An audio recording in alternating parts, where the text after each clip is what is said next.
how are you? Habari ya hivyo? This time it's warm. Hello, how are you? Yes, habari. Very good. Mr. President, Your Excellency, hello. Welcome to London, your palace. We're very happy to have you here. Enjoy. Stay here.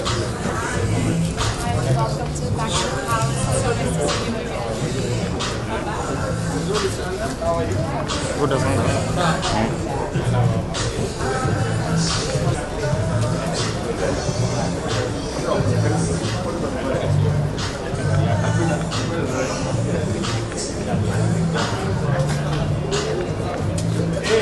Habari yako? Unatoka tu alio?